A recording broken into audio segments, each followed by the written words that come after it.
What up, guys? Welcome back to Base Damage. This week, kind of bringing a different kind of video to you. After having messed with the Zekinyuki Last Shot Xenon decks, both the Splash Yellow and the Splash Red, the Splash Red deck profile should be up by now. I was able to finally get enough copies of, well, what I consider to be enough copies of the Attacking Waves Asuna and the Attacking Waves Kirito to work on the Switch combo deck. Now, optimally, I would like to see like a fourth copy of one of these eventually, but I figured, you know, with 3 and 3, I could wing it, you know, as far as being able to try to get the deck running. Basically, this is going to be kind of like a going over my matches with locals and going over how stuff went with that. So for this, I'm going to be trying, next week that I'm up there at the locals, I'm going to be trying out the Zekinyuki build, or the Zekinyuki engine version. For this one, I actually did decide to run the Inherited Sword Skill Asuna. And granted, I'll actually say she's pretty daggone good. Being able to just grab any card so your opponent doesn't know what you're actually getting is pretty good, especially when it's all free. And when you have stuff like Asuna's Married Life buffing up and just being able to get buffs and just being able to make certain you can get over stuff without really having to pay too much of cost is not bad, considering you're going to also be trying to brainstorm. You have to switch up Brainstormers. I considered trying to run both the Brainstormer for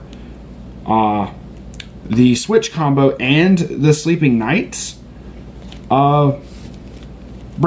As far as the Sleeping Knights Brainstormer is obviously better. Like without a shadow of a doubt, it is the better card. But one of the best things that makes this Switch combo deck so viable is the fact that you can send one of these from your field to the waiting room to play him for 0 cost. To play the Attacking Waves Kirito for 0 cost.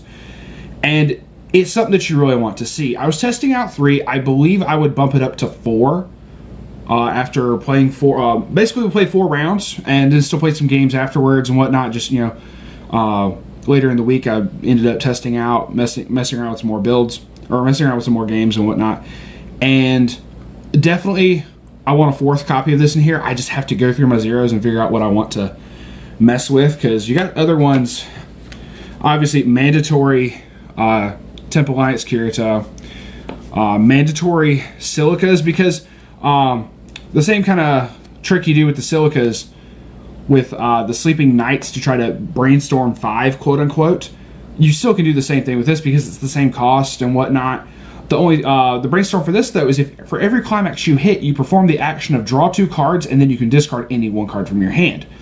Another card I was teching in, which may end up coming out, but I don't know just yet, was Ideal Self Xenon, which is pretty good, mostly because I realized some of the decks that I had to play against had stuff that could come out, had big cards that could come out fairly early. So with this, I was able to getting the Holy Sword Kirito. This was probably the MVP of the freaking tournament. And just basically, this thing got played every single freaking game. I pulled off the Switch combo every single game as well. 2 of the matches I pulled off a single switch, and 2 of the matches I pulled off a double switch, which was just freaking amazing. Baffled me to no end as far as how just really consistent this deck is. And one of the things that I put in for consistency purposes, obviously, is the new Asuna that lets you shuffle cards back into the deck, and she gets a level off of that. Basically, by doing this, you could basically end up playing this for like free at level 3. Be able to send targets back in, play your Asunas, get your searches off with that, get whatever pieces you don't have, because the quest to get Excalibur is a pants trigger. You're going to be able to get back a copy of it in some way, shape, or form, and then get whatever pieces you don't have and be able to, you know, continue the combo. So that's one of the really nice things about it, and be able to just throw down, you know, big characters. Also, the mass removal that this card has. I tested this out also when I was doing the Zekinyuki Last Shot with the Splash Yellow for Asuna. something that Strictly Broken had mentioned was, hey, it'd be cool to tech in one of these Attacking Waves Asanas. Bro, I will tell you right now, it is very, very fun to drop this. I ran it as a one of in that deck, and it was very, very fun to drop. It made people go, what the hell? So, like, I want to bump this up to 4. I just have to mess around with stuff. It probably like end up being Ideal Self that ends up coming out. Also, I will go ahead and say this right now because Inherited Sword Skill is not guaranteed to stay on the field in any way, shape, or form. Having Temple Alliance Xenons are very good, but being able to maintain some kind of a field presence for a little bit at certain points of the game is still very good, considering you do have to build up a decent little bit of stock if you're not able to get these on field. You should be able to get these on field, no problem. But if you can't and you want to be able to drop enough characters to be able to do multiple switches, you got to be able to have the stock for it, and also you got to have some kind of stock to be able to pay for the characters for the Switch itself. Asana, this could easily go up to 3. I was testing. I can't remember if I was testing 3 in the Zekken Yuki build, in the Zekken Last Shot build or not. And this Kirito does amazing things. This Kirito is just really, really good. I've honestly been very surprised at how this was. Let's see. For 2s, very, very low 2 count. I took out the Leafa I was running in the Zekken Last Shot build. Just because I didn't really... I mean, I could still do it because character backups don't check color, but I just decided to mess around with the space for it. And then the only other 2 non-switch combo level 3s are the Kirito and the Asuna, which I could easily take out the Asuna for another Kirito. He's just so fun to make certain that you can drop him. So, I mean, like, possibly I could end up, like, throwing in another copy of this, of Attacking Waves Asuna, but it's whatever. You see the cards. You get the cards because that's just what SAO freaking does. Soon enough, I am going to be testing out the Zekken Yuki build as opposed to doing Demise of Zekken. The Demise of Zekken still worked pretty often. I feel, though, that I know for a fact that Demise will be way faster, like, without a shadow of a doubt. And just the neat little tech stuff here and there, just being able to mess around with stuff and do some shenanigans. Obviously, still being able to do that if you can't get... Like if you know that, like, you trigger this, but you don't have a copy of this in the waiting room, or if you trigger this, but you don't have another copy of it, but you have a Demise of Zekken, you can pay. I did this one game where you're able to. I knew I triggered this as the very last card, and I was able to get this back to hand. And the next turn, dropped her, paid the cost. This was now in the waiting room. Pitched the Demise, get this back. It was some neat little weird little moving shit around shenanigans. So it's kind of fun. Obviously, Machine of Ice is still broke sauce. Just this is one of the greatest cards ever. But yeah, no, I'm liking Switch. I still very much say Last Shot Xenon over this deck so far, solely because of the cost. It took me a while to get all of these. Shoutouts to 8Ball. Shoutouts to Jason from Card Shop. Just to get 3 of each. Like, I mean, Last Shot Xenons have gone up to like maybe $10 or so, but it is still nowhere near as expensive. This covers most of these 6 cards alone cover most of the Last Shot Xenon deck, so it's whatever. Super awesome transition screen. And this is the second part of the playing through the Switch combo deck. This week, I had to skip a week as far as going to locals, birthday parties with family and whatnot, but it happens. But this past week, I was able to go back up to locals and mess around with another build for the Switch combo. Whereas before, I had run Inherited Sword Skill, so it was only a 2-color deck. This week was obviously splashing in green to be able to use Zekken Yuki.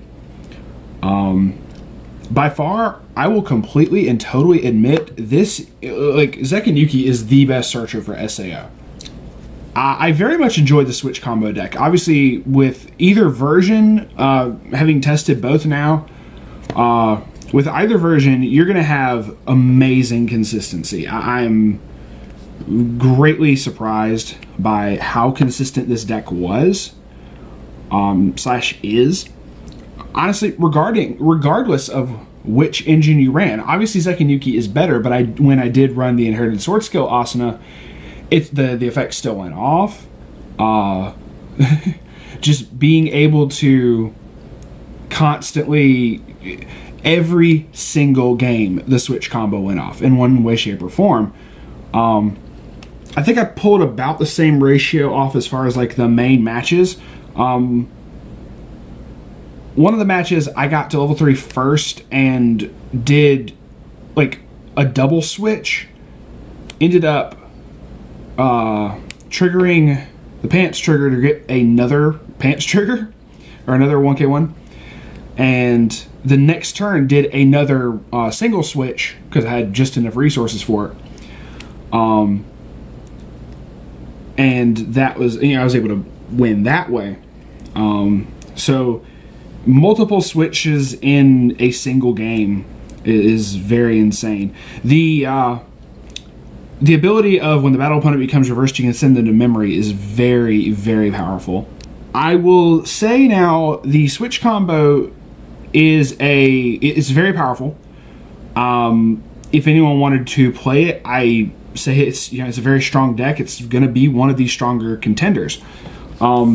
There's no two ways about that. As far as the rest of my level 3 lineup, I know it's recommended to run 2 Leafas, but I don't follow recommendations. I ended up running the early play Kirito and 1 copy of the Clock Shoot Leafa. The biggest problem that Switch has is committing a hand. And by that I mean through the levels. Like, obviously the question is always going to be, do I hold on to this or do I get rid of like pieces? I tried to aim for most of the games just pulling off a single switch combo instead of the double. When the doubles came up and I could do that, I very much enjoy being able to do those. One of the bigger, I'll honestly say, combo pieces for the deck is this level 0 Asuna, to be able to throw the pieces back in there for the level 3 Asuna to grab. As far as like play that first, throw pieces in there, play 2 Asunas, grab the pieces you need, proceed to go off. Just the thing of having to commit so many resources to hand by mid to late game, and then honestly, like, sure, she like searches out your pieces and you're able to go in with a very big hand if you do it right going into level 3. But the biggest problem is you go from having to like be careful how often you like, even so much as just, to say being careful that you don't cancel too much. I know that's sometimes something you just can't control, but there were turns where I had next to nothing to play after canceling like 3 times in a row, and even though I'd be ahead in damage a little bit, I didn't like the idea of my opponent getting ahead in resources. That really didn't bother me but so much, but there was only like maybe one game that you just have to commit so much to hand, and it actually ended up being a little bit of an aggravation. Which is one of the reasons I did enjoy using the early play level 3 Kirito. Just to have like a really stable body. The other thing is, obviously with running the Yuki engine, you want to be able to have this Sleeping Knights Brainstormer on the field and just be able to use it as much as you can. But you also want to be able to have this the other Kirito Brainstormer, as far as to be able to play him for free. Like, if you don't have this, to have to try to play him and the Asunas, you're having to expend a lot of stock. It's not too terribly difficult. There are some times where you can hardcast it, but for the most part, being able to just play it for free is obviously the way to go. That way, you can go into level 3 with like 5 stock and pull off a double switch, which is great. Personally, mostly because of how many resources you have to commit to hand, I personally would still say this is a great deck, but I would probably go back to playing the Last Shot version It does not require as much resources. I will admit, I love the damage spread with this. Being able to basically do 5 attacks and set it up to where each of them are a guaranteed even balance of 3 damage each coming at you is really, really freaking great. But I've had fun with this deck a lot. Don't get me wrong. I do not fault anyone who wants to run this over Last Shot. Both are very good. Just I like being able to have resources at multiple points in the game and not having to commit too terribly much to hand. There was only like twice that I did the Zekinuki and it did nothing. I did the Zekinuki, like a third Zekinuki search ability, and I ended up having to like discard both of those cards at the end of the turn. So I was like, well, I'll just compress, you know. That's what it turned into. Instead of a hand filtering and or getting resources, it's like I have everything. All I'm doing at this point is just milling out cards, or getting cards out of the deck. So, not milling. But yeah, no, this was great. Ended up testing out. Went up to. I was initially only doing 2 copies of the level 0 Asuna. I went up to 3. I know some people say you run 3 of the Asuna's Married to Life, but I've been testing out 2 and it works perfectly fine. Even in the Last Shot deck, that's all I ran for that. This level 1 Asuna stays on the field for so long, especially if you have the Sleeping Knights and where it's basically a level 2 9K, it just stays on the field for so long and your opponent just can't do shit about it. Also, instead of running 2 of the Leaf counters, I ran Tiffany. Had to. Machine of Ice doesn't see as much relevance as far as like, I still threw her down probably once or twice, but for the most part, like I know people say you can drop her, use the tap effect to target one of your opponent's characters, get the effect off, and then go into the switch combo. I'd rather not do that. I'd rather not have to try to account for that many more resources. Still definitely one of the best cards in, you know, as far as like back row SAO, but you know, when the combo goes off, this blows it out of the water. Granted, being able to get that protection for at least 1 turn so your switch combo doesn't get interrupted is also very, very crucial. So, to each their own as far as which version they want to run, whether it's Last Shot, whether it's switch combo, whether it's Yuki or Inherited Sword Skill. As much as I advocate Zekinuki, the other issue of having 3 different colors at level 1 does become a little bit of an issue if you can't get multiple copies of the color that you drop in there. I mean, not saying that's always going to be the issue, but when it was only 2 colors, I think it was a little more consistent. Because I was only worrying about blue and yellow at that point, but to each their own. What the hell is with all these transition screens? And this is basically just going to be kind of a quick deck profile, but this is the blue, yellow, green version of the switch combo deck. I'm just kind of putting this on log for myself, and we're just going to go through it real quick, not even really going over too terribly many of the cards. If you don't know what these cards do by now, something's wrong. 4 of the Mill Runner, mandatory. 2 of the Clock Bomb. Really good if you end up not getting the Mill Runner, but also another good green target. 2 of the Asuna's Married Life. Scoot up. Strangely enough, with the Zekinuki, where I wanted to bump up more copies of this for the Inherited Sword Skill version, 2 was perfectly fine for the Zekinuki version. It worked out a lot better. 3 copies of the Sleeping Knights Brainstorm. 3 copies of the Send Stuff Back into the Deck Asuna. And then only 2 copies of the Reverser Silica. Probably one of the biggest things I would have changed would probably take out one of this, put in another copy of the Silica. You only end up needing 1 of this at level 3 if you end up having to throw resources back in. So it works out. Like, I would have switched that out. That's my only recommendation for the level 0 change.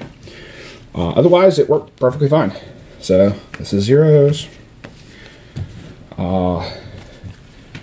Mandatory. Free 2K backups are mandatory. Best engine in SAO. Best wall, if you got the Sleeping Knights Brainstormer, they cry. Your opponents just cry. Trying to get over a level 2 9K at level 1 is just hilarious. Because what are level 1 reversals, right? And 4 of the milling Kirito mills when it dies. That's it for the level 1s. One of the things I could switch out, get it because this is switch combo deck. Possibly temporary Alliance Xenon just to have a costless body, or to, switch out maybe 3 of the Kirito, 3 of the Temple Alliance Xenon, just to have just a more stable big body. I mean, this is big enough as it is, but you still want to retain some kind of stock. And after level 1, there's no point in running this, or no point in summoning it. So you don't summon it at level 2. Machine of Ice, the Xenon that switches out climaxes, Tiffany, and Leaf Counter. That's it for the 2s. I only ended up needing 3 copies. I only have 3 copies of each of the Asuna and the level 3 Kirito, but it seemed to me like it really wasn't necessary to have a place set. Like, just 3 and 3 seemed to work perfectly fine, because the most you're going to go for is like a double switch, but ended up working perfectly fine for me. Early play Kirito and the Leaf of Clock shoot plus digging and whatnot. So 8 level 3s. I know it's recommended to run 2 of the Leafas, but whatever. Only had 1 foil, but 4 of the pants trigger, 4 of the gold bar. That's simplistic as I can make it. Had 1 shiny. Which is actually really cheap, because there's a triple rare for this, but then there's also, because it was in the second EB as a common, climax common or something other, and a foil. I think it's climax common. Yeah, it's a common. So that's it for the deck. Thank y'all for watching. Much appreciated, and we'll see y'all on the flip side. Peace out for now.